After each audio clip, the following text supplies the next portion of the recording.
There are moments in life when heaven whispers something so gentle that only the quiet heart can hear it, and perhaps this is one of those moments.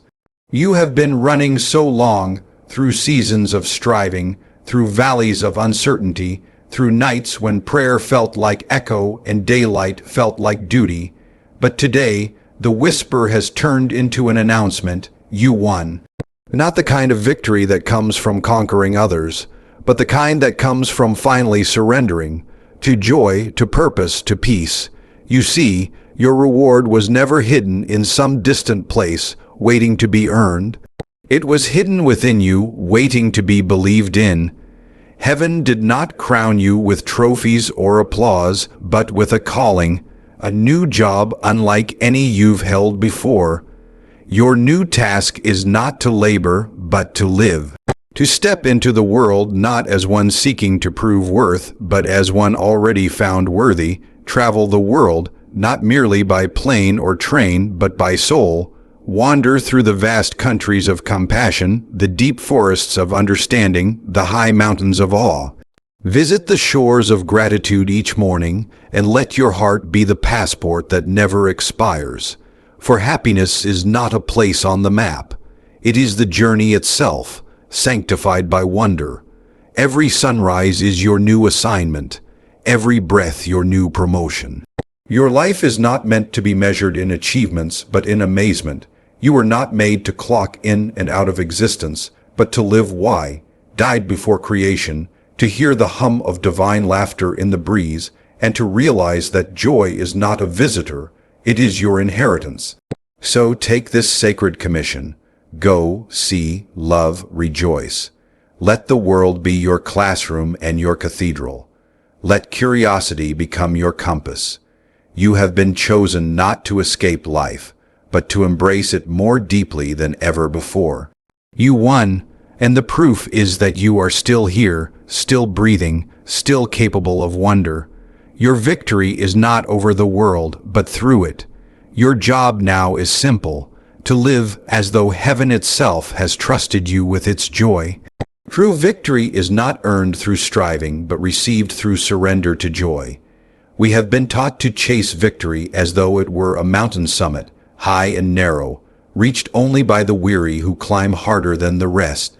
But the truth is softer, quieter, and far more freeing. Victory is not seized through striving. It is received through surrender, sir. Render not to defeat, but to joy. For joy is the language of heaven, and it speaks to those who finally stop running long enough to listen. There comes a moment when the soul realizes that striving is not strength. It is fear disguised as ambition. We run, we push, we grasp, all because we fear we are not enough unless we're exhausted in our proving. Yet joy does not wait at the end of the race. It walks beside us, unhurried, waiting for us to notice. The greatest victories are not won in battlefields or boardrooms, but in the heart that decides to rest in the goodness of God's plan. Surrender to joy does not mean escaping life's responsibilities. It means seeing them differently. It is choosing gratitude over anxiety, presence over performance, trust over control. It is the moment when you lift your eyes from the dust of your efforts and see that the light you've been chasing was shining on you all along. Heaven does not measure success by what you have conquered, but by how fully you have allowed yourself to be loved. The paradox of divine joy is that it often comes when we least deserve it. When our hands are empty, our plans have failed, and our hearts feel spent. That is when grace enters quietly, uninvited yet irresistible. In that stillness, you realize victory is not a medal given for endurance. It is the gentle peace that says, you can stop trying. You are already enough. When you surrender to joy, the world opens. The smallest things, a laugh shared, a sunrise caught, a kindness received, become holy ground. You begin to live not as one chasing meaning, but as one already walking in it. And perhaps that is the secret heaven has been trying to tell you. that true victory is not something you win at all. It is something you finally allow yourself to receive. Your new calling is not to work harder, but to live deeper and see the world through wonder. We often mistake movement for meaning and busyness for purpose. We chase the next goal, the next title, the next affirmation, believing that somewhere along the way, fulfillment will meet us. But heaven's whisper says otherwise. Slow down. Your new calling is not to work harder. It is to live deeper, to open your eyes to the wonder that has been patiently waiting for your attention. Living deeper means allowing your soul to breathe. It means noticing what you once overlooked, the quiet grace in a stranger's smile, the poetry written in the pattern of rain, the sacred rhythm hidden in ordinary days. The world is not merely a place to pass through, it is a cathedral of divine craftsmanship. Every color, every sound, every heartbeat is a reminder that joy was woven into creation, not as decoration, but as invitation. You are not here to earn your place in the world. You are here to see it, to marvel at it, to be part of its music. To live deeply is to trade ambition for awareness. It does not mean abandoning your work, but transforming it. When done with wonder, even the smallest task becomes holy. Washing dishes, writing notes, walking down the street, all become acts of worship when done with a heart awake to beauty. The one who truly lives deeply does not measure days by what was achieved, but by how fully they were felt. Seeing the world through wonder is not naive, it is courageous.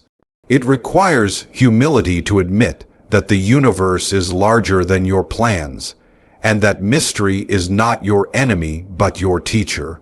It is the art of recognizing miracles disguised as moments, the unexpected kindness, the path that appears when you stop forcing one, the peace that finds you when you stop searching. This is the higher calling, to live as though every breath is a gift, every step a prayer, every sunrise a message from heaven that life itself is sacred.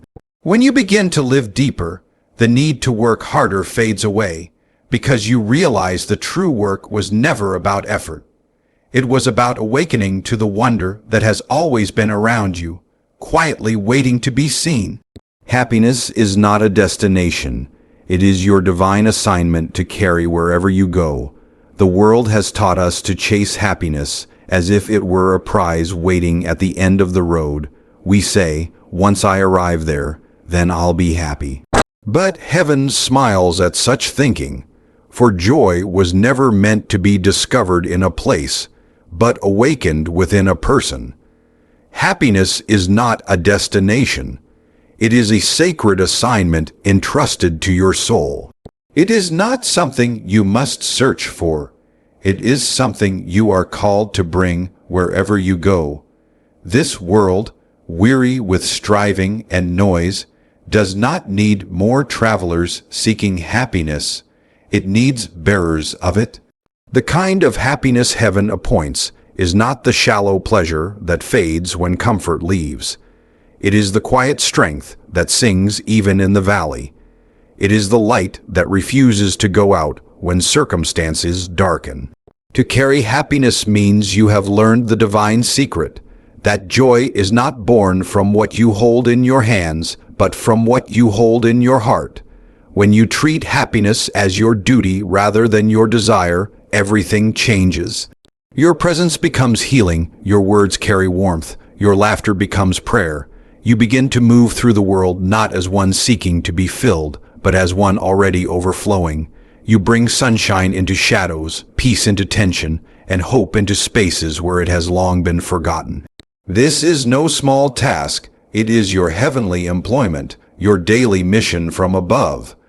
Every journey you take, every face you meet, every step you walk across this earth is an opportunity to fulfill that calling.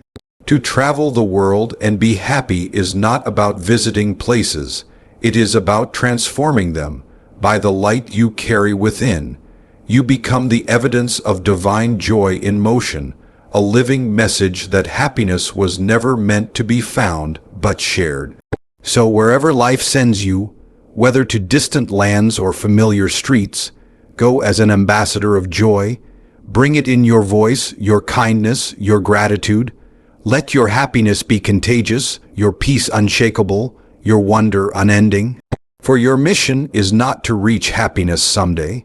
It is to be happiness today, and in doing so, remind the world of heaven's quiet truth, that joy was always meant to travel with you.